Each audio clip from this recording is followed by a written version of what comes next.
ਸਤਿ ਸ਼੍ਰੀ ਅਕਾਲ ਦੋਸਤੋ, मैं ममता शर्मा ਤੁਹਾਡੇ ਸਾਹਮਣੇ ਇੱਕ ਵਾਰ ਫੇਰ ਹਾਜ਼ਰ ਹਾਂ ਅੱਜ ਦੀ ਵਿਚਾਰ ਚਰਚਾ ਲੈ ਕੇ। ਔਰ ਹਮੇਸ਼ਾ ਦੀ ਤਰ੍ਹਾਂ ਮੇਰੇ ਨਾਲ ਜਿਹੜੇ ਹੈਗੇ ਆ ਉੱਗੇ ਸਾਡੇ ਸੀਨੀਅਰ ਪੱਤਰਕਾਰ ਨਿਰੰਜਨ ਸਿੰਘ ਲਹਿਲ ਜਿਹੜੇ ਹੈਗੇ ਉਪਸਥਿਤ ਨੇ।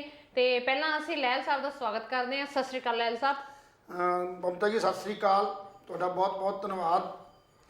ਸੋ ਇਸ ਚੈਨਲ ਤੇ ਦੁਬਾਰਾ ਫਿਰ ਮੈਨੂੰ ਆਪਣੇ ਉਹਨਾਂ ਵਿਚਾਰਧਾਰਕ ਸਾਥੀਆਂ ਦੋਸਤਾਂ ਮਿੱਤਰਾਂ देश विदेश 'ਚ ਵਸਦੇ ਪੰਜਾਬੀਆਂ ਨਾਲ ਹਿੰਦੁਸਤਾਨੀਆਂ ਨਾਲ ਜਿਹੜੀ ਤੁਸੀਂ ਮੇਰਾ ਮੁਲਾਕਾਤ ਕਰਾਉਂਦੇ ਹੋ, ਵਿਚਾਰਾਂ ਦੀ ਜਿਹੜੀ ਆਦਾਨ ਪ੍ਰਦਾਨ ਕਰਾਉਂਦੇ ਹੋ, ਉਹਦੇ ਲਈ ਤੁਹਾਡਾ ਬਹੁਤ ਬਹੁਤ ਧੰਨਵਾਦ।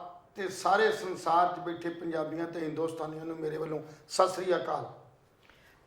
अच्छा लैल साहब, ਅੱਜ ਦੇ ਆਪਣੇ ਵਿਚਾਰ ਵਿਮਰਸ਼ ਵਿੱਚ ਆਪਣਾ ਪਹਿਲਾ ਕੁਐਸਚਨ ਜਿਹੜਾ ਹੈਗਾ ਆਮ ਆਦਮੀ ਪਾਰਟੀ ਸਰਕਾਰ ਜਿਹੜੀ ਹੈਗੀ ਉਹ ਵਿਵਾਦਾਂ ਵਿੱਚ ਘਿਰਦੀ ਜਾ ਰਹੀ ਹੈ। ਮਤਲਬ ਜਿੱਦਾਂ ਪਹਿਲਾਂ ਬਾਕੀ ਪਾਰਟੀਆਂ ਜਿਹੜੀਆਂ ਹੈਗੀਆਂ ਵੀ ਹਫ਼ਤੇ 10 ਦਿਨ ਬਾਅਦ ਲੋਕਾਂ ਦੀ ਜ਼ਬਾਨਾਂ ਵਿੱਚ ਜਿਹੜੇ ਹੈਗੇ ਉਹਦੇ ਵਿਰੋਧ ਸ਼ੁਰੂ ਹੋ ਜਾਂਦੇ ਸੀਗੇ, ਉਹੀ ਜਿਹੜਾ ਵਿਰੋਧਤਾ ਹੈਗੀ ਅਸੀਂ ਅੱਜ ਕੱਲ੍ਹ ਆਮ ਆਦਮੀ ਪਾਰਟੀ ਦੇ ਬਾਰੇ 'ਚ ਵੀ ਸੁਣਦੇ ਜਾ ਰਹੇ ਹਾਂ। ਤੁਸੀਂ ਇਹਦੇ ਬਾਰੇ ਕੀ ਕਹੋਗੇ?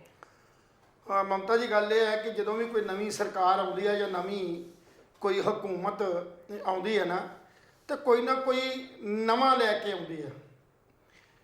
ਪਿਛਲੀਆਂ ਜਿਹੜੀਆਂ ਸਰਕਾਰਾਂ ਸੀ ਕਾਂਗਰਸ ਤੇ ਅਕਾਲੀ ਦਲ, ਉਹਨਾਂ ਦਾ ਜਿਹੜਾ ਤਜਰਬਾ ਸੀ ਨਾ ਉਹ ਬਹੁਤ ਸੀ। ਤਜਰਬਾ ਕੀ ਸੀ? ਖੱਟੀਆਂ ਮਿੱਠੀਆਂ ਯਾਦਾਂ ਬਹੁਤ ਜੁੜੀਆਂ ਉਹਨਾਂ ਦੇ ਨਾਲ।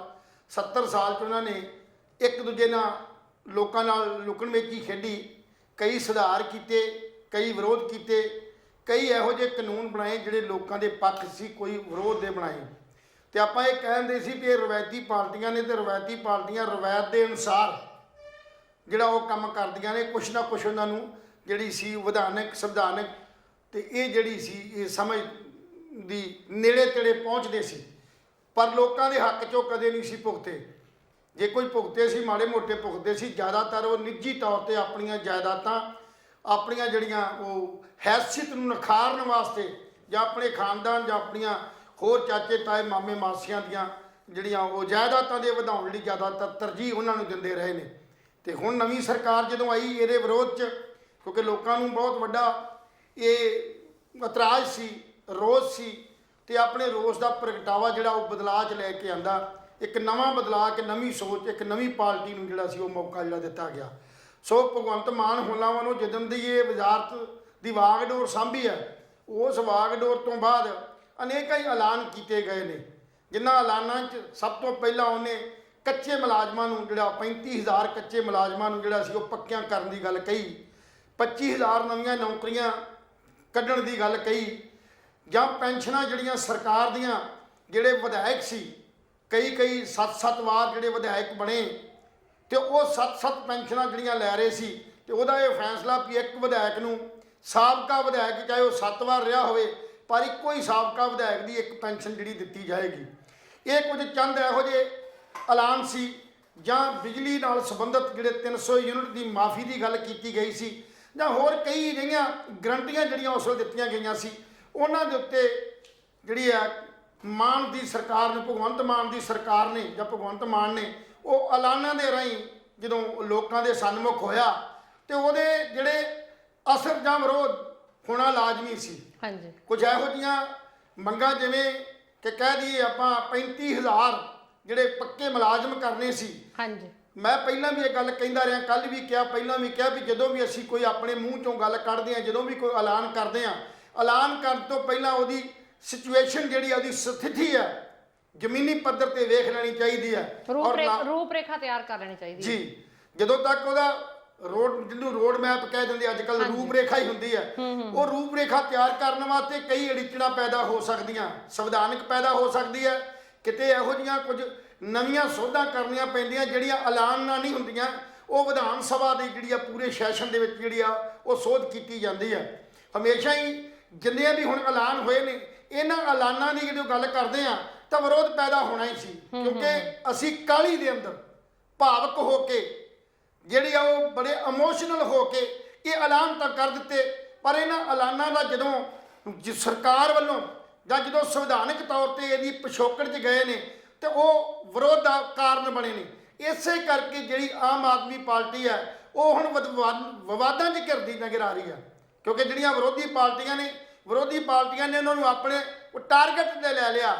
ਇਸ ਟਾਰਗੇਟ ਤੇ ਲੈ ਲਿਆ ਵੀ 35,000 ਪੱਕੇ ਜਦੋਂ ਕਰਨੇ ਦੀ ਗੱਲ ਕੀਤੀ ਸੀ, ਇਸ ਤੋਂ ਪਹਿਲਾਂ ਇਹਨੂੰ ਸੰਵਿਧਾਨਕ ਤੌਰ ਤੇ ਵਿਚਾਰ ਲੈਣਾ ਚਾਹੀਦਾ ਸੀ। ਹਾਂਜੀ, ਇਸ ਕਰਕੇ ਹੁਣ ਆਪਣੀ ਜਾਨ ਇਸ ਕਰਕੇ ਛੁਡਾਈ ਜਾ ਸਕਦੀ ਆ ਵੀ ਅਸੀਂ ਨਵੇਂ ਸੀ, ਸਾਨੂੰ ਪਤਾ ਨਹੀਂ ਸੀ। ਪਰ ਜੇ ਨਹੀਂ ਸੀ ਪਤਾ ਤੇ ਫਿਰ ਬੋਲਣ ਦਾ ਜਾਂ ਐਲਾਨ ਕਰਨ ਦਾ ਕੋਈ ਫਾਇਦਾ ਨਹੀਂ ਹੁੰਦਾ। ਸੋ ਇਸ ਕਰਕੇ ਜਦੋਂ ਪਤਾ ਸੁਪਰੀਮ ਕੋਰਟ ਦੇ ਅੰਦਰ ਇਹ ਕੇਸ ਅਜੇ ਪੈਂਡਿੰਗ ਹੈ ਤੇ 35,000 ਕਰਮਚਾਰੀ ਪੱਕੇ, ਕਿਉਂਕਿ ਚੋਣ ਸਟੰਟ ਤਾਂ ਹੋ ਸਕਦਾ। ਜਿਵੇਂ ਜਿਹੜੀ ਸੀਗੀ ਕਾਂਗਰਸ ਦੀ ਚੰਨੀ ਸਰਕਾਰ ਸੀ, ਉਸ ਵੇਲੇ 36,000 ਕੱਚੇ ਮੁਲਾਜ਼ਮਾਂ ਨੂੰ ਪੱਕੇ ਕਰਨ ਦੀ ਗੱਲ ਆਈ ਸੀ। ਉਸ ਵੇਲੇ ਵੀ ਇਹ ਸੰਵਿਧਾਨਕ ਜਿਹੜਾ ਸੀਗਾ ਉਹ ਅੜਿੱਕਾ ਹੈ ਸੀ, ਪਰ ਉਸ ਅੜਿੱਕੇ ਨੂੰ ਅਸੀਂ ਵਿਰੋਧੀ ਪਾਰਟੀ ਗੱਲ ਮੰਨ ਕੇ ਤੇ ਛੱਡ ਦਿੱਤਾ ਗਿਆ। ਸੋ ਇਸੇ ਤਰ੍ਹਾਂ 25,000 ਨੌਕਰੀਆਂ ਦੀ ਜਦੋਂ ਗੱਲ ਕਰਦੇ ਆ ਤੇ 25,000 ਨੌਕਰੀਆਂ ਨੂੰ ਅਜੇ ਡਿਸਟ੍ਰੀਬਿਊਟ ਕਰਨਾ ਹੈ ਵੀ ਕਿਹੜੇ ਮਹਿਕਮੇ 'ਚ ਕਿੰਨੀ ਜਿਹੜੀ ਹੈ ਉਹਦੀ ਜ਼ਰੂਰਤ ਹੈਗੀ ਹੈ। ਬਿਨਾਂ ਇਨਵੈਸਟੀਗੇਸ਼ਨ ਦੇ, ਬਿਨਾਂ ਮਤਲਬ ਥੱਲਿਓਂ ਮਹਿਕਮਿਆਂ ਤੋਂ ਖਾਲੀ ਵੈਕੰਸੀਆਂ ਦੇ ਖਿਲਾਫ ਅਜੇ ਤੱਕ ਕੋਈ ਟਾਰਗੇਟ ਨਹੀਂ ਸੀ ਬਣਿਆ ਤੇ ਓਪਨਲੀ ਭਾਵਕ ਹੋ ਕੇ 25,000 ਨੌਕਰੀਆਂ ਨੂੰ ਕੱਢ ਦੇਣਾ। ਕਿਉਂਕਿ ਮਮਤਾ ਜੀ ਤੋਂ ਪਹਿਲਾਂ ਜੇ ਗੱਲ ਕਰਦੇ, ਕੱਲ ਵੀ ਕੀਤੀ ਸੀ ਵੀ ਚੰਨੀ ਸਰਕਾਰ ਨੇ ਜਿਹੜੀਆਂ ਸਬ ਇੰਸਪੈਕਟਰ ਤੇ ਇੰਸਪੈਕਟਰ ਦੀਆਂ ਪੰਜਾਬ ਪੁਲਿਸ ਭਰਤੀਆਂ ਖੋਲੀਆਂ ਸੀ, ਉੱਤੇ ਟੈਸਟ ਵੀ ਹੋਏ ਸੀ, ਇੰਟਰਵਿਊ ਹੋਏ। ਹੋਰ ਕਈ ਮਹਿਕਮਿਆਂ ਦੀਆਂ ਜਿਹੜੇ ਇੰਟਰਵਿਊ ਹੋਈਆਂ, ਕੁਝ ਇਹੋ ਜਿਹੇ ਮਹਿਕਮੇ ਨੇ ਟੀਚਿੰਗ ਦੇ ਡਿਪਾਰਟਮੈਂਟ ਦੀ ਗੱਲ ਕਰਦੇ ਆ, 7200 ਪੋਸਟ ਜਿਹੜੀ ਸੀ ਉਹ ਕੱਢੀ ਗਈ ਸੀ। ETT JBT ETT ਜਿਹੜੇ ਨੇ ਜਾਂ B.Ed ਮਾਸਟਰ ਕੇਡਰ ਦੇ, ਜਿਨ੍ਹਾਂ ਦੀ ਲਾਸਟ ਡੇਟ 31 ਤਰੀਕ ਆ ਜੇ। ਹਾਂਜੀ, ਸੋ ਇਹਨਾਂ ਨੂੰ ਵਿਚਾਰਨਾ ਚਾਹੀਦਾ ਸੀ ਵੀ ਕਿੰਨੀਆਂ ਪੋਸਟਾਂ ਜਿਹੜੀਆਂ ਪਹਿਲੀ ਜਿਹੜੀ ਸਰਕਾਰ ਹੈ, ਹਮੇਸ਼ਾ ਹੀ ਜਿਹੜੀ ਨਵੀਂ ਸਰਕਾਰ ਆਉਂਦੀ ਆ ਪਹਿਲੇ ਕੀਤੇ ਫੈਸਲੇ ਜਿਹੜੇ ਨੇ ਉਹਨਾਂ ਨੂੰ ਰੱਦ ਕਰ ਦਿੰਦੀ ਹੈ। ਇਹ ਗਲਤ ਹੈ। ਜਿਵੇਂ ਕਿ ਮੈਂ ਗੱਲ ਅੱਗੇ ਫੇਰ ਤੋਰਦਾ, ਜਿਵੇਂ ਕਿ ਪੰਚਾਇਤ ਡਿਪਾਰਟਮੈਂਟ ਦੀ ਗੱਲ ਕਰਦੇ ਆ, ਜਿਹੜੀਆਂ ਚੰਨੀ ਸਰਕਾਰ ਦੇ ਵੇਲੇ ਸਕੀਮਾਂ ਚੱਲਦੀਆਂ ਸੀ, ਵਿਕਾਸ ਦੀਆਂ ਸਕੀਮਾਂ ਚੱਲਦੀਆਂ ਸੀ ਪੰਚਾਇਤ ਪੱਧਰ ਦੇ ਉੱਤੇ, ਉਹ 11 ਕੇ 15 ਇਹੋ ਜਿਹੀਆਂ ਸਕੀਮਾਂ ਨੇ ਜਿਹੜੀਆਂ ਲੋਕ ਭਲਾਈ ਦੀਆਂ ਸਕੀਮਾਂ ਨੇ, ਜਿਨ੍ਹਾਂ ਪਿੰਡਾਂ ਦੇ ਵਿੱਚ ਵਿਕਾਸ ਹੋਣਾ, ਕੋਈ ਧਰਮਸ਼ਾਲਾ ਬਣਨੀ ਹੈ, ਕੋਈ ਜਿਹੜਾ ਕਮਿਊਨਿਟੀ ਸੈਂਟਰ ਬਣਨਾ, ਕੋਈ ਨਾਲੀਆਂ ਪੱਕੀਆਂ ਹੋਣੀਆਂ, ਗਲੀਆਂ ਪੱਕੀਆਂ ਹੋਣੀਆਂ, ਜਾਂ ਕੁਝ ਹੋਰ ਇੱਦਾਂ ਦੇ ਛੋਟੇ ਜਿਹੜੇ ਕੰਮ ਸੀ ਜਿਨ੍ਹਾਂ ਵਾਸਤੇ ਪਿਛਲੀ ਸਰਕਾਰ ਨੇ ਇਹ ਬਜਟ ਪਾਸ ਕਰਕੇ ਉਹ 'ਚ ਫੰਡ ਜਿਹੜਾ ਸੀ ਰੱਖਿਆ ਹੋਇਆ ਸੀ, ਔਰ ਉਹ ਗ੍ਰਾਂਟਾਂ ਜਿਹੜੀਆਂ ਪੰਚਾਇਤਾਂ ਨੂੰ ਰਿਲੀਜ਼ ਕਰ ਦਿੱਤੀਆਂ ਗਈਆਂ ਸੀ। ਚੰਗਾ ਇਹ ਹੁੰਦਾ ਕੁਲਦੀਪ ਧਾਲੀਵਾਲ ਜੀ ਜਿਹੜੇ ਮੰਤਰੀ ਪੰਚਾਇਤ ਵਿਭਾਗ ਦੇ ਨੇ, ਚਾਹੀਦਾ ਇਹ ਸੀ ਵੀ ਭ੍ਰਿਸ਼ਟਾਚਾਰ ਇੱਦਾਂ ਨਹੀਂ ਖਤਮ ਹੋਣਾ, ਭ੍ਰਿਸ਼ਟਾਚਾਰ ਤੇ ਖਤਮ ਇਸ ਕਰਕੇ ਹੋਣਾ ਸੀ ਵੀ ਉੱਤੇ ਕੰਟਰੋਲ ਕੀਤਾ ਜਾਵੇ, ਉਹਦੀ ਪੜਤਾਲ ਕੀਤੀ ਜਾਵੇ, ਗ੍ਰਾਂਟਾਂ ਨੂੰ ਬੰਦ ਕਰਕੇ ਪਿੰਡਾਂ ਦੇ ਵਿਕਾਸ ਨੂੰ ਰੋਕਣਾ। ਇਹ ਗਲਤ ਹੈ। ਸੋ ਇਸ ਕਰਕੇ ਹੀ ਜਿਹੜੀ ਆ ਸਰਕਾਰ ਜਿਹੜੀ ਹੈ ਆਮ ਆਦਮੀ ਪਾਰਟੀ ਦੀ ਸਰਕਾਰ ਹੈ, ਉਹ ਇਹਦੇ 'ਚ ਵਾਦ ਵਿਵਾਦ 'ਚ ਫਸਣ ਵੱਲ ਵੱਧ ਰਹੀ ਹੈ। ਕਿਉਂਕਿ ਵਿਰੋਧੀਆਂ ਨੂੰ ਸਮਾਂ ਚਾਹੀਦਾ, ਵਿਰੋਧ ਤੇ ਕਰਦੇ ਨੇ, ਪਰ ਅਸੀਂ ਹਮੇਸ਼ਾ ਹੀ ਜਦੋਂ ਵੀ ਸਹੀ ਚੈਨਲ ਤੇ ਗੱਲ ਕਰਦੇ ਹਾਂ ਅਸੀਂ ਬਦਲ ਦੀ ਗੱਲ ਕਰਦੇ ਹਾਂ ਵੀ ਸਾਡੇ ਕੋਲ ਬਦਲ ਇਹ ਸੀ ਵੀ ਪੰਚਾਇਤ ਦੀਆਂ ਗ੍ਰਾਂਟਾਂ ਜਿਹੜੀਆਂ ਉਹ ਬੰਦ ਨਹੀਂ ਸੀ ਕਰਨੀਆਂ, ਰੋਕ ਨਹੀਂ ਸੀ ਲਾਉਣੀ ਚਾਹੀਦੀ, ਇਹਨੂੰ ਕੰਮ ਨੂੰ ਚੱਲਣ ਦੇਣਾ ਚਾਹੀਦਾ ਸੀ। ਪਰ ਉਹਦੇ ਉੱਤੇ ਨਿਗਰਾਨ ਜਿਹੜੀ ਅੱਖ ਹੈ, ਨਿਗਰਾਨ ਟੀਮਾਂ ਜਿਹੜੀਆਂ ਉਹ ਬਿਠਾ ਲੈਣੀਆਂ ਚਾਹੀਦੀਆਂ ਸੀ।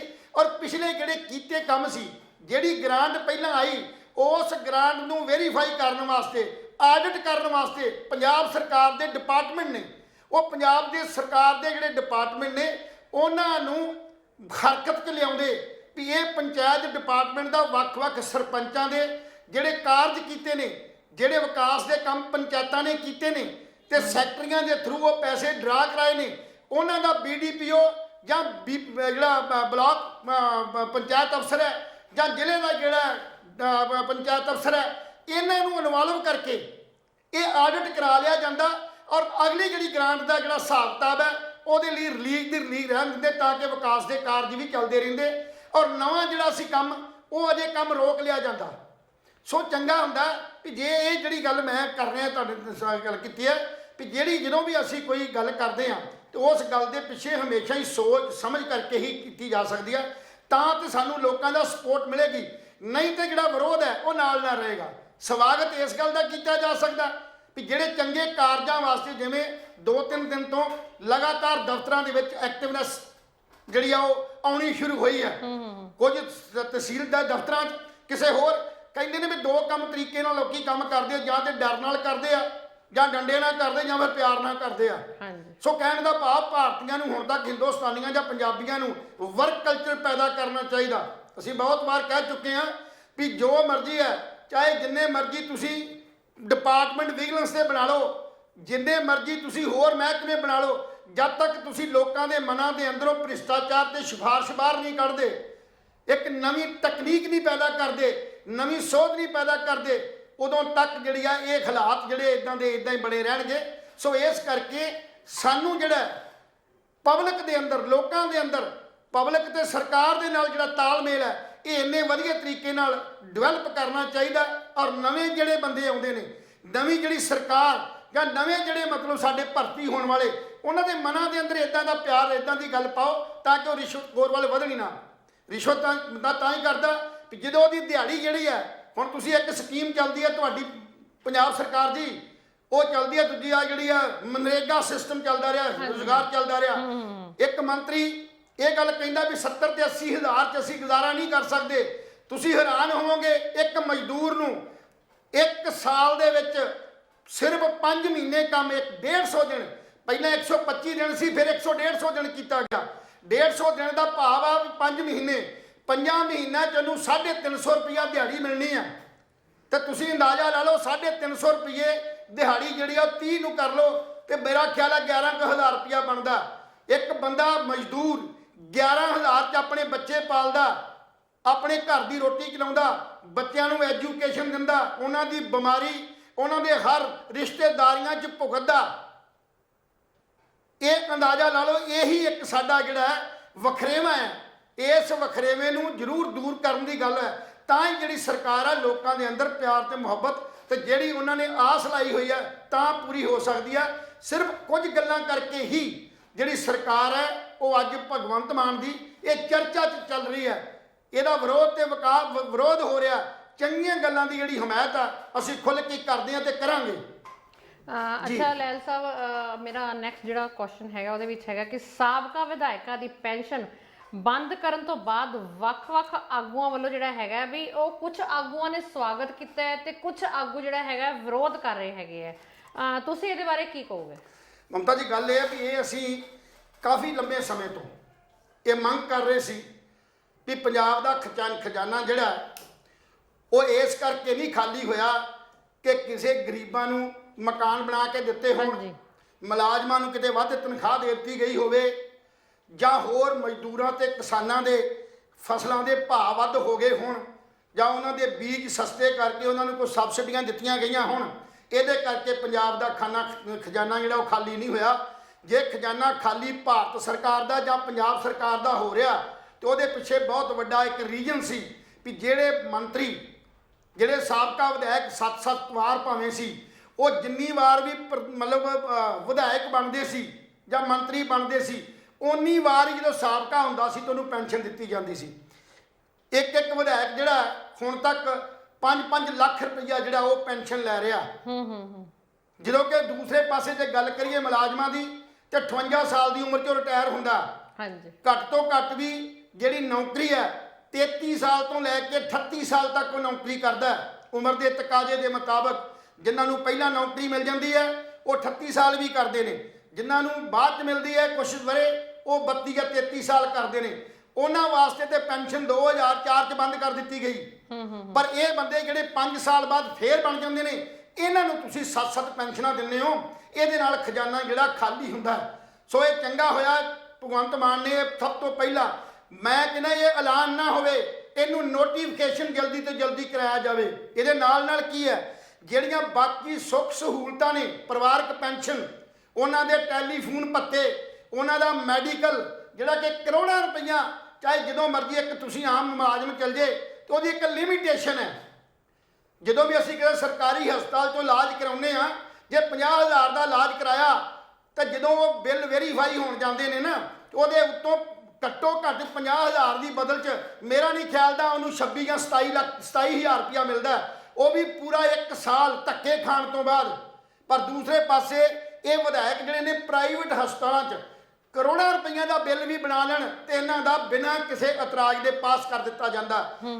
ਇਹਨਾਂ ਦਾ ਜਿਹੜਾ ਸਫ਼ਰ ਹੈ, ਵਿਦੇਸ਼ੀ ਸਫ਼ਰ, ਜਿਹਨੂੰ ਆਪਾਂ ਵਿਦੇਸ਼ੀ ਯਾਤਰਾ ਦੀ ਗੱਲ ਕਰਦੇ ਹਾਂ, ਉਹ ਇਹਨਾਂ ਦਾ ਫ੍ਰੀ ਹੈ। ਜਿਹੜੇ ਜਹਾਜ਼ਾਂ ਦੇ ਅੰਦਰ ਜਿਹੜੇ ਜਦੋਂ ਦੂਰ ਤੇ ਜਾਂਦੇ ਨੇ, ਇਹਨਾਂ ਦੇ ਜਿਹੜੇ ਫ੍ਰੀ ਨੇ, ਮੈਡੀਕਲ ਫ੍ਰੀ ਹੈ, ਟੂਰ ਫ੍ਰੀ ਨੇ, ਮਕਾਨ ਕਿਰਾਇਆ ਪਤਾ ਫ੍ਰੀ ਹੈ, ਲੋਨ ਦੀ ਸੁਵਿਧਾ ਇੰਨੀ ਜ਼ਿਆਦਾ ਹੈ। ਔਰ ਈਵਨ ਇੱਥੋਂ ਤੱਕ ਵੀ ਇੱਕ ਗੱਲ ਜਿਹੜੀ ਸਪਸ਼ਟ ਆਪਾਂ ਕਰਨੀ ਚਾਹੁੰਦੇ ਹਾਂ ਵੀ ਚਾਹੇ ਉਹ ਮੌਜੂਦਾ ਵਿਧਾਇਕ ਨੇ, ਚਾਹੇ ਉਹ ਦੂਸਰੇ ਵਿਧਾਇਕ ਨੇ, ਰਿਟਾਇਰੀ ਜਿਹਨੂੰ ਆਪਾਂ ਸਾਬਕਾ ਕਹਿ ਦਿੰਦੇ ਆ, ਜਿਹੜੇ ਪੈਨਸ਼ਨਾਂ ਲੈ ਰਹੇ ਨੇ ਜਾਂ ਜਿਹੜੀਆਂ ਤਨਖਾਹਾਂ ਲੈ ਰਹੇ ਨੇ, ਇਹ ਅੱਜ ਤੱਕ ਪਹਿਲਾਂ ਵੀ ਕਈ ਵਾਰ ਅਸੀਂ ਮੰਗ ਕੀਤੀ ਹੈ ਵੀ ਇਹਨਾਂ ਦਾ ਜਿਹੜਾ ਸਾਲਾਨਾ ਰਿਟਰਨ ਹੈ, ਟੈਕਸ ਹੈ, ਇਹਨਾਂ ਨੂੰ ਆਪਣੀ ਜੇਬ ਚੋਂ ਭਰਨਾ ਚਾਹੀਦਾ। ਇੱਕ ਸਬਜ਼ੀ ਵੇਚਣ ਵਾਲਾ, ਇੱਕ ਚਾਹ ਬਣਾਉਣ ਵਾਲਾ, ਇੱਕ ਸਰਕਾਰੀ ਕਲਰਕ, ਇੱਕ ਸਰਕਾਰੀ ਪੀਐਨ ਵੀ ਆਪਣੀ ਰਿਟਰਨ ਆਪ ਭਰਦਾ ਔਰ ਉਹ ਟੈਕਸ ਤਾਰਦਾ। ਜੇ ਉਹਨੂੰ 12 ਮਹੀਨੇ ਦੀ ਤਨਖਾਹ ਮਿਲਦੀ ਹੈ, 1 ਮਹੀਨਾ ਤਨਖਾਹ ਜਿਹੜੀ ਆ ਉਹ ਸਰਕਾਰੀ ਖਜ਼ਾਨੇ 'ਚ ਚਲੀ ਜਾਂਦੀ ਹੈ ਟੈਕਸਾਂ ਦੇ ਰੂਪ 'ਚ। ਪਰ ਇਹ ਲੱਖਾਂ ਤੇ ਕਰੋੜਾਂ ਰੁਪਈਆ ਬੈਨੀਫਿਟ ਲੈਣ ਵਾਲੇ ਆਪਣਾ ਟੈਕਸ ਨਹੀਂ ਭਰਦੇ। ਸੋ ਇਹ ਵੀ ਇੱਕ ਸਰਕੂਲਰ ਨੋਟੀਫਿਕੇਸ਼ਨ ਕਰ ਦੇਣਾ ਚਾਹੀਦਾ ਵੀ ਆਉਣ ਵਾਲੀ ਜਿਹੜੀ ਸਰਕਾਰ ਹੈ ਜਾਂ ਜਿਹੜੀ ਆਈ ਆ ਹੁਣ ਮਤਲਬ ਆਮ ਆਦਮੀ ਪਾਰਟੀ ਦੀ ਸਰਕਾਰ ਨੂੰ, ਵੀ ਸਾਰੇ ਜਿਹੜੀ ਇਸ ਸਾਲ ਦੀ ਰਿਟਰਨ ਹੈ ਉਹ ਟੈਕਸ ਆਪਣਾ ਆਪ ਭਰਨਗੇ। ਜਿੱਥੇ ਆਪਾਂ ਇਹ ਕੁਛ ਬੰਦ ਕੀਤੀ ਪੈਨਸ਼ਨ, ਇਹਦੇ ਨਾਲ ਨਹੀਂ ਸਰਨਾ ਇਕੱਲਾ, ਸਰੇਗਾ ਤਾਂ ਹਮਾਇਤ ਤਾਂ ਕੀਤੀ ਜਾਏਗੀ ਜੇ ਬਾਕੀ ਖਰਚਿਆਂ ਦੇ ਉੱਤੇ ਵੀ ਕੰਟਰੋਲ ਕੀਤਾ ਜਾਏਗਾ। ਜਿੱਥੋਂ ਤੱਕ ਭਾਰਤ ਦੇ ਜਾਂ ਜਿਨ੍ਹਾਂ ਬੰਦਿਆਂ ਨੇ, ਕੁਝ ਐਮਐਲਏ ਜਾਂ ਕੁਝ ਵਿਧਾਇਕ ਨੇ ਸਾਬਕਾ, ਜਿਨ੍ਹਾਂ ਦਾ ਇਤਰਾਜ਼ ਆਇਆ ਸੀ ਵੀ ਇਹ ਜਿਹੜਾ ਭਗਵੰਤ ਮਾਨ ਨੇ ਗਲਤ ਕੀਤਾ, ਅਸੀਂ ਨਿਆਣੇ ਕਿੱਥੋਂ ਪਾਲਾਂਗੇ, ਅਸੀਂ 70-80 ਹਜ਼ਾਰ ਰੁਪਏ 'ਚ ਆਪਣਾ ਘਰ ਕਿਵੇਂ ਚਲਾਵਾਂਗੇ, ਅਸੀਂ ਕੀ ਕਰਾਂਗੇ ਵਿਹਲੇ।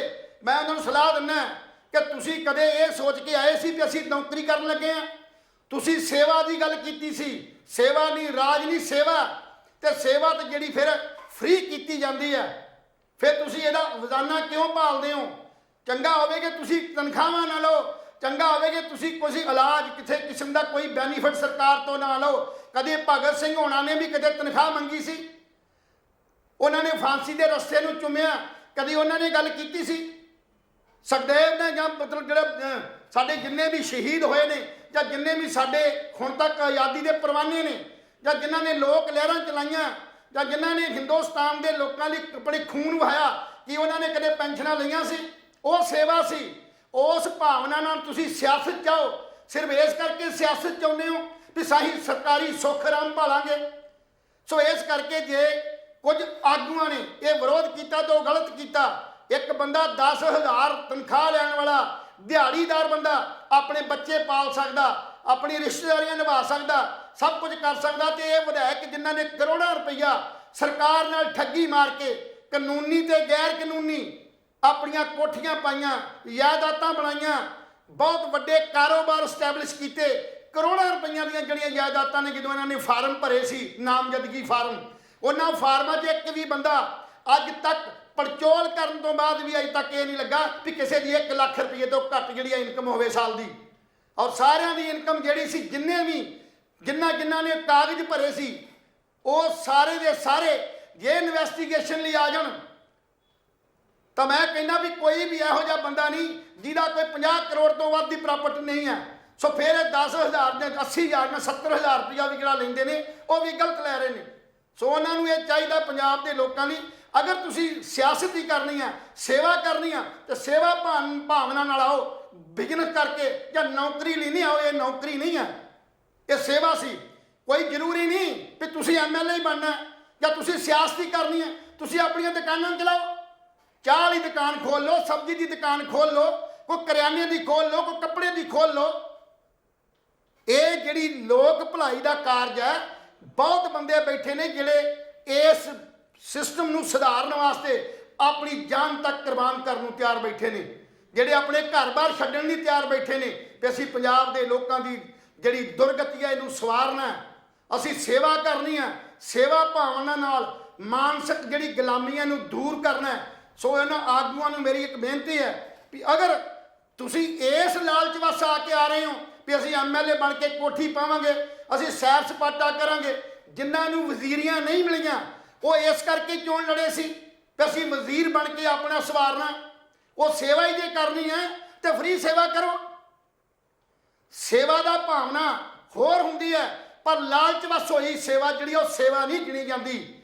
ਸੋ ਇਸ ਕਰਕੇ ਉਹ ਜਿਹੜੇ ਲਾਲਚ ਵੱਸ ਬੈਠੇ ਬੰਦੇ ਨੇ, ਜਿਨ੍ਹਾਂ ਦਾ ਅੰਦਰੋਂ ਵਿਰੋਧ ਚੱਲ ਰਿਹਾ ਵੀ ਮੈਨੂੰ ਮੰਤਰੀ ਨਹੀਂ ਬਣਾਇਆ, ਮੈਨੂੰ ਵਿਧਾਇਕੀ 'ਚ ਕੁਝ ਨਹੀਂ ਮਿਲਿਆ, ਮੈਂ ਤੇ ਵਿਧਾਇਕ ਇਸ ਕਰਕੇ ਬਣਨਾ ਸੀ ਵੀ ਮੈਂ ਤੇ ਆਪਣਾ ਅੱਗਾ ਸਵਾਰਨਾ ਸੀ, ਫਿਰ ਤੁਸੀਂ ਇਸ ਲੜਾਈ 'ਚ ਕੁੱਦੇ ਹੀ ਕਿਉਂ? ਇਹ ਲੜਾਈ ਜਿਹੜੀ ਹੈ ਸਮਾਜ ਦੇ ਲੋਕਾਂ ਨੂੰ ਜਿਹੜੀ ਕਾਣੀ ਵੰਡ ਹੋ ਰਹੀ ਸੀ ਇਹਦੇ ਦੂਰ ਕਰਨ ਵਾਸਤੇ ਅਸੀਂ ਅੱਗੇ ਆਏ ਸੀ। ਜੇ ਭਗਵੰਤ ਮਾਨ ਦੀ ਗੱਲ ਕਰਦੇ ਨਾ ਤੇ ਭਗਵੰਤ ਮਾਨ ਦੀ ਇਸ ਗੱਲ ਦੀ ਪ੍ਰੋੜਤਾ ਕਰਦੇ ਆ ਵੀ ਜੇ ਭਗਤ ਸਿੰਘ ਦੇ ਸ਼ਬਦ ਜਿਹੜੇ ਨੇ ਇਹ ਪੱਗਾਂ ਰੰਗ ਬਰੰਗੀਆਂ ਬਣ ਕੇ ਨਹੀਂ ਬਦਲੇ ਜਾਣੇ, ਇਹ ਵਿਚਾਰਾਂ ਨਾਲ ਬਦਲੇ ਜਾਣੇ ਆ, ਸਿਸਟਮ 'ਚ ਸੁਧਾਰ ਕਰਕੇ ਬਦਲੇ ਜਾਣੇ ਆ। ਜਿੱਥੋਂ ਤੱਕ ਗੱਲ ਪੈਨਸ਼ਨਾਂ ਦੀ ਛੱਡ ਕੇ ਜੇ ਆਪਾਂ ਪੰਜਾਬ ਕਹਿੰਦੇ ਭਾਰਤ ਸਰਕਾਰ ਕੰਗਾਲ ਕਿਉਂ ਹੋਈ, ਤਾਂ ਤੁਸੀਂ 1 ਮਿੰਟ ਲਈ ਮੇਰੀ ਇਹ ਗੱਲ ਸਾਰੀ ਸੁਣੋ ਵੀ ਪੰਜਾਬ ਦੀ ਭਾਰਤ ਦੀ ਸਰਕਾਰ ਜਾਂ ਪੰਜਾਬ ਦੀ ਸਰਕਾਰ ਕਿਤੇ ਇਸ ਕਰਕੇ ਨਹੀਂ ਜਿਹੜੀ ਆ ਉਹ ਕੰਗਾਲ ਹੋ ਰਹੀ। ਕੰਗਾਲ ਹੋਣ ਦੇ ਕਈ ਕਾਰਨ ਨੇ। ਹਿੰਦੁਸਤਾਨ ਦੇ ਅੰਦਰ ਜਿਹੜੇ ਨੇ 28 ਸਾਡੇ ਜਿਹੜੇ ਸੂਬੇ ਨੇ, ਜਿਨ੍ਹਾਂ 'ਚ 8 ਜਿਹੜੇ ਟੈਰੀਟਰੀ ਯੂਟੀ ਨੇ, 36 ਹੋਏ। ਇਹਨਾਂ ਦੇ ਟੋਟਲ ਜਿਹੜੇ ਜੇ ਵਿਧਾਇਕਾਂ ਦੀ ਗੱਲ ਕਰਦੇ ਆ MLC ਤੇ ਵਿਧਾਇਕਾਂ ਦੀ ਤੇ 4552 ਬਣਦੇ ਨੇ।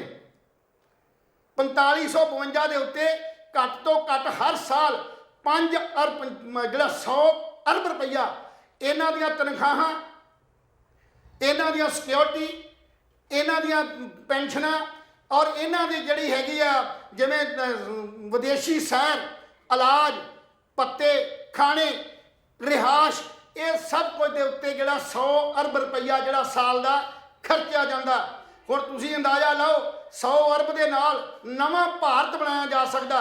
ਔਰ ਤੁਸੀਂ ਇਹ ਕਹੋ ਵੀ ਇਹ ਸਬਸਿਡੀਆਂ ਦੇ ਕੇ ਛੋਟੀਆਂ ਛੋਟੀਆਂ ਰਿਆਇਤਾਂ ਦੇ ਕੇ ਲੋਕਾਂ ਦਾ ਮੂੰਹ ਬੰਦ ਕੀਤਾ ਜਾ ਸਕਦਾ, ਕਿਉਂਕਿ ਕੰਗਾਲ ਤਾਂ ਹੋਏ ਵੀ ਅਸੀਂ ਲੋਕਾਂ ਨੂੰ ਸਬਸਿਡੀਆਂ ਦਿੰਨੇ ਆ, ਛੋਟੇ ਛੋਟੇ ਜਿਹੜੀਆਂ ਦੀਆਂ ਰਿਆਇਤਾਂ ਦਿੰਨੇ ਆ। ਇਹ 300 ਬਿਜਲੀ ਦਾ ਯੂਨਿਟ ਮਾਫ ਕਰਕੇ ਤੁਸੀਂ ਪੰਜਾਬ ਦੇ ਲੋਕਾਂ ਦਾ ਕਰੋੜਾਂ ਰੁਪਈਆ ਛਕਣ ਦੀ ਗੱਲ ਕਰ ਰਹੇ ਹੋ। 45 ਆਏ ਤੇ ਉਹ ਬੰਦੇ ਦੱਸੇ ਨੇ ਜਿਹੜੇ MLA ਨੇ, ਜਿਹੜੇ 776 ਦੇ ਕਰੀਬ ਰਾਜ ਸਭਾ ਔਰ ਲੋਕ ਸਭਾ ਦੇ ਮੈਂਬਰ ਨੇ, ਉਹਨਾਂ ਦੀ 5 ਲੱਖ ਰੁਪਈਆ ਪਰ ਜਿਹੜੀ ਆ ਉਹ ਤਨਖਾਹ ਆ। ਜੇ ਉਹਦਾ ਅੰਦਾਜ਼ਾ ਲਾਉਂਦੇ ਹੋ 16000 ਬੰਦਾ ਜਿਹੜਾ ਸਾਡੇ ਪ੍ਰਧਾਨ ਮੰਤਰੀ ਦੀ ਸੁਰੱਖਿਆ ਦੇ ਵਿੱਚ ਲੱਗਾ ਹੋਇਆ, ਔਰ ਉਹਨਾਂ ਦੀ ਕਿ ਤਨਖਾਹ ਹੀ ਆਪਾਂ ਲਾ ਲਈਏ 25-25000 ਹੀ ਲਾ ਲਓ। ਵੈਸੇ ਅੱਜ ਕੱਲ੍ਹ ਤੇ ਇੱਕ ਤਨਖਾਹ ਜਿਹੜੀ ਹੈ ਇੱਕ ਸਿਪਾਹੀ ਦੀ ਵੀ ਜਿਹੜੀ ਹੈ ਉਹ 50000 ਤੋਂ ਉੱਪਰ ਹੈ।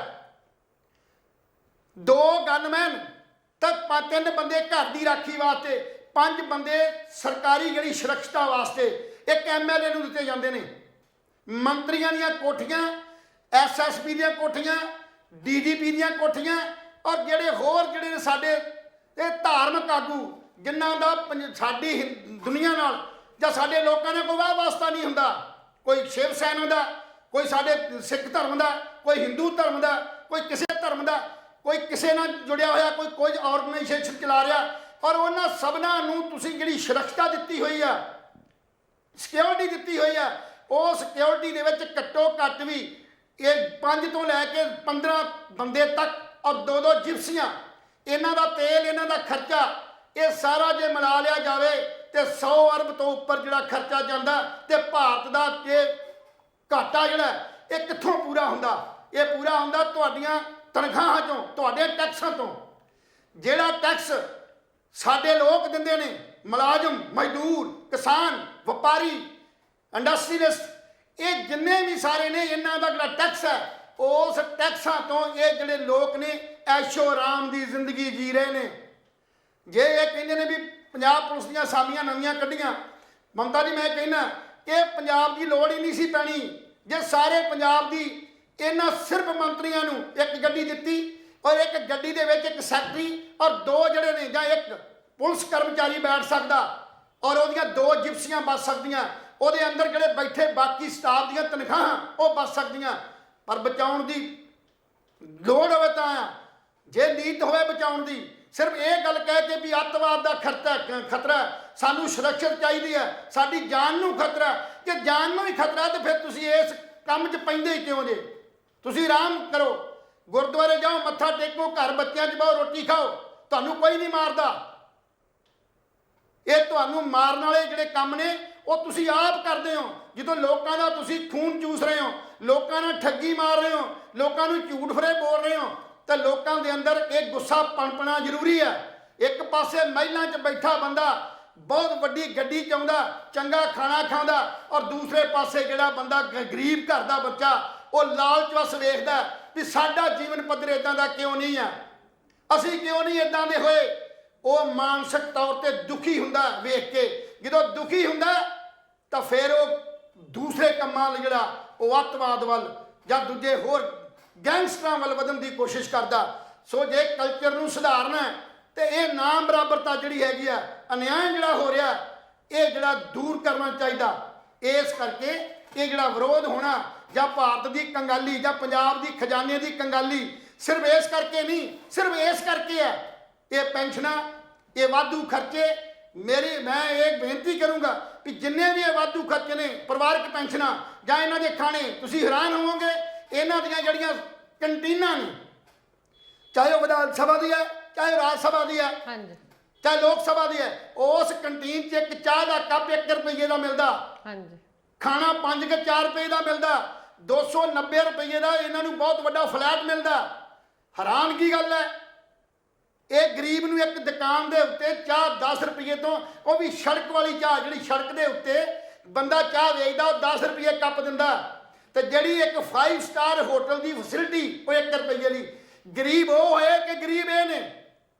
ਇਹ ਗਰੀਬਾਂ ਦੀ ਜਿਹੜੀ ਪਰਿਭਾਸ਼ਾ ਇਹ ਸ਼ਾਇਦ ਚੰਨੀ ਨੇ ਸ਼ੁਰੂ ਕੀਤੀ ਜਾਂ ਤੁਸੀਂ ਉਹਨੂੰ ਲਾਗੂ ਕਰਨੀ ਸ਼ੁਰੂ ਕਰਤੀ। ਸਵਾਲ ਇਹ ਹੈ, ਅਸੀਂ ਬਦਲ ਪੇਸ਼ ਕਰਨਾ, ਲੋਕਾਂ ਨੇ ਬਦਲ ਪਾਇਆ ਸੀ, ਲੋਕੀ ਬਦਲਾਅ ਚਾਹੁੰਦੇ ਸੀ, ਪਰ ਬਦਲਾਅ ਇਦਾਂ ਦਾ ਨਹੀਂ ਚਾਹੁੰਦੇ ਕਿ ਨਾਮ ਬਰਾਬਰਤਾ ਹੀ ਰਵੇ, ਕਾਣੀ ਵੰਡ ਹੋਵੇ। ਅਸੀਂ ਕਾਣੀ ਵੰਡ ਦੇ ਤੇ ਨਾਮ ਬਰਾਬਰੀ ਦੇ ਖਿਲਾਫ ਹਾਂ। ਅਸੀਂ ਭਗਤ ਸਿੰਘ ਦੇ ਵਾਰਸ ਹਾਂ।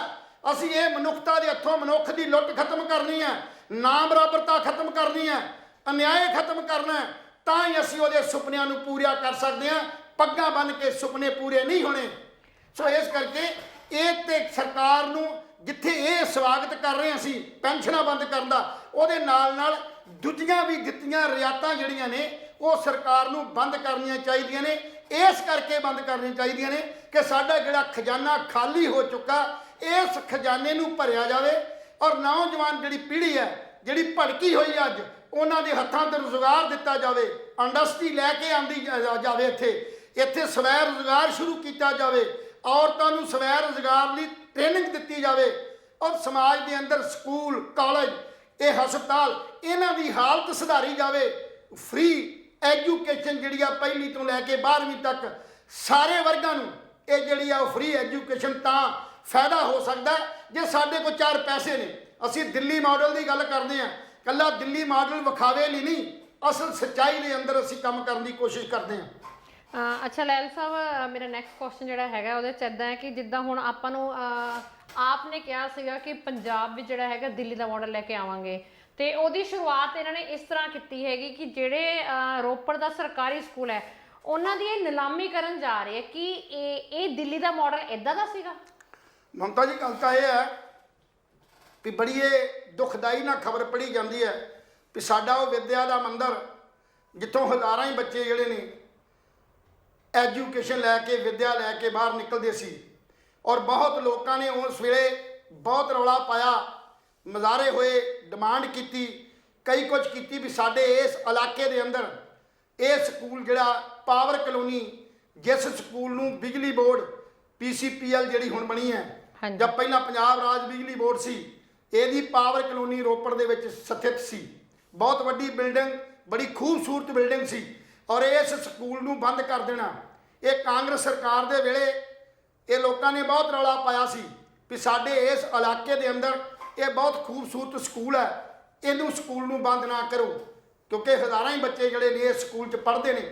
ਉਹਨਾਂ ਮਾਪਿਆਂ ਨੇ ਬਹੁਤ ਰੌਲਾ ਪਾਇਆ ਸੀ ਵੀ ਇਹ ਸਕੂਲ ਬੰਦ ਕਰਨ ਨਾਲ ਸਾਡੇ ਇਲਾਕੇ ਦੇ ਜਿਹੜੇ ਬੱਚਿਆਂ ਦਾ ਵਿਕਾਸ ਰੁਕ ਜਾਏਗਾ, ਉਹ ਦੂਰ ਦਰਾਡੇ ਜਾ ਕੇ ਪੜ੍ਹਨਗੇ।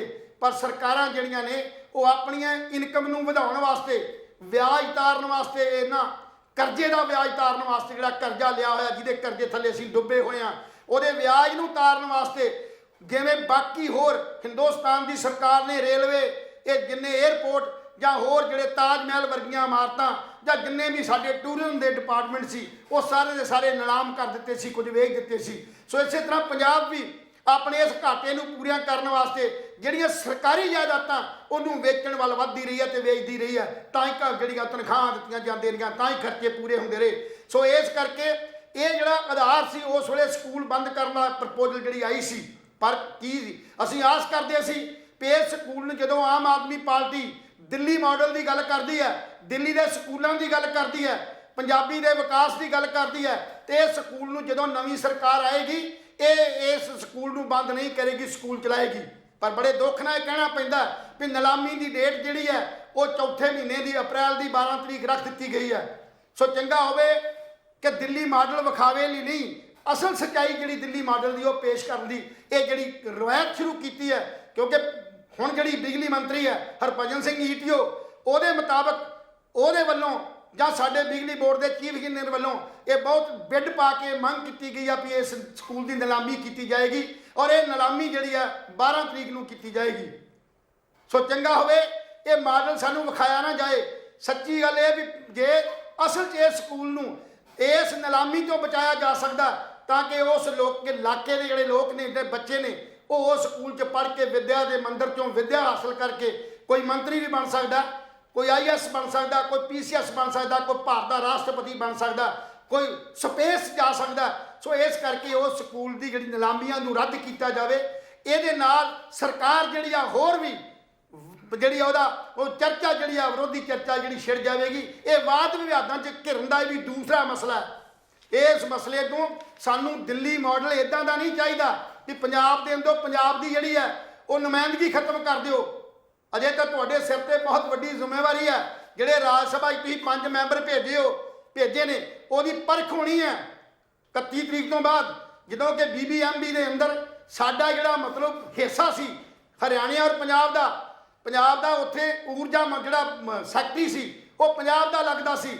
ਉਹਦੇ ਚੋਂ ਜਿਹੜੀ ਇਸ ਬਹਾਨੇ ਕਰਕੇ ਕਿ ਇਹ ਜਿਹੜਾ ਟੈਕਨੀਕਲ ਐਜੂਕੇਸ਼ਨ ਦੇ ਪੱਧਰ ਦੇ ਉੱਤੇ ਅਸੀਂ ਉਹ ਜਿਹੜੀ ਜਿਹੜੇ ਪੋਸਟਿੰਗ ਹੈ ਉਹ ਸਾਰੇ ਭਾਰਤ 'ਚੋਂ ਲਈ ਜਾਏਗੀ।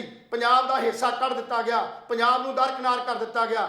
ਦੂਸਰੇ ਪਾਸੇ ਸਾਡਾ ਪਾਣੀਆਂ ਦਾ ਮਸਲਾ ਹੈ। ਪਾਣੀਆਂ ਦਾ ਮਸਲਾ ਜਿਹੜਾ ਕੋਈ ਵੀ ਅਜੇ ਤੱਕ ਸਟੇਟ ਸਾਡੇ ਪਾਣੀ ਪੰਜਾਬ ਦਾ ਲੈਂਦੀ ਹੈ, ਉਹਦਾ ਕੋਈ ਫੈਸਲਾ ਨਹੀਂ ਦਿੰਦੀ। ਪੰਜਾਬ ਜਿਹੜੇ ਧਰਤੀ ਆ ਉਹ ਬੰਜਰ ਹੁੰਦੀ ਜਾ ਰਹੀ ਹੈ। ਇਹ ਸਾਰੇ ਜਿਹੜੇ ਮਸਲੇ ਨੇ ਪੰਜਾਬ ਦੀ ਸਰਕਾਰ ਦੇ ਉੱਤੇ ਇੱਕ ਬਹੁਤ ਵੱਡੇ ਜਿਹੜੇ ਆ ਉਹ ਸੱਪ ਦੀ ਜਿਹਦੇ ਨੂੰ ਕਹਿ ਦਈਏ ਵੀ ਉਹ ਛਾਇਆ ਜਿਹੜੀ ਆ ਉਹ ਉਹਨਾਂ ਦੇ ਉੱਤੇ ਆ, ਔਰ ਇਹਨਾਂ ਨੂੰ ਵਿਚਾਰਨ ਦੀ ਲੋੜ ਹੈ। ਤਾਂ ਹੀ ਅਸੀਂ ਸਮਝਾਂਗੇ ਵੀ ਪੰਜਾਬ ਦੀ ਜਿਹੜੀ ਸਰਕਾਰ ਆਪਣੇ ਭਗਵੰਤ ਮਾਨ ਦੀ ਸਰਕਾਰ ਹੈ ਉਹ ਹਰ ਦੀ ਬਾਜ ਅੱਖਾਂ ਨੂੰ ਸਭ ਕੁਝ ਵੇਖਦੀ ਹੈ। ਸੋ ਇਹ ਜਿਹੜਾ ਸਕੂਲ ਦੀ ਜਿਹੜੀ ਨਿਲਾਮੀ ਹੈ ਇਹਨੂੰ ਜਿਹੜੀ ਆ ਸਰਕਾਰ ਰੋਕਣ ਦੀ ਕੋਸ਼ਿਸ਼ ਕਰੇ।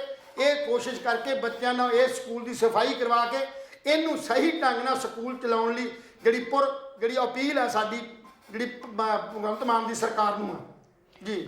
ਅੱਛਾ ਲੈਲ ਸਾਹਿਬ, ਇਹਦੇ ਨਾਲ ਹੀ ਆਪਣਾ ਜਾਣ ਦਾ ਸਮਾਂ ਹੋ ਚੁੱਕਾ ਹੈ ਤੇ ਉਮੀਦ ਕਰਾਂਗੇ ਕਿ ਆਪਣੇ ਦੇਖਣ ਸੁਣਨ ਵਾਲਿਆਂ ਨੂੰ ਅੱਜ ਦੀ ਜਿਹੜੀ ਵਿਚਾਰ ਚਰਚਾ ਹੈਗੀ ਹੈ ਉਹ ਪਸੰਦ ਆਈ ਹੋਗੀ, ਔਰ ਆਪਣੇ ਜਿੰਨੇ ਵੀ ਤੁਹਾਡੇ ਸੁਝਾਅ ਹੈਗੇ ਆ ਸਾਨੂੰ ਸਾਡੇ WhatsApp ਨੰਬਰ ਰਾਹੀਂ ਜਿਹੜਾ ਹੈਗਾ ਜ਼ਰੂਰ ਦਿੱਤੇ ਜਾਣ। ਤੇ ਇਹਦੇ ਨਾਲ ਹੀ ਲੈਲ ਸਾਹਿਬ ਤੁਹਾਡਾ ਮੈਂ ਧੰਨਵਾਦ ਕਰਨਾ ਚਾਹਾਂਗੀ।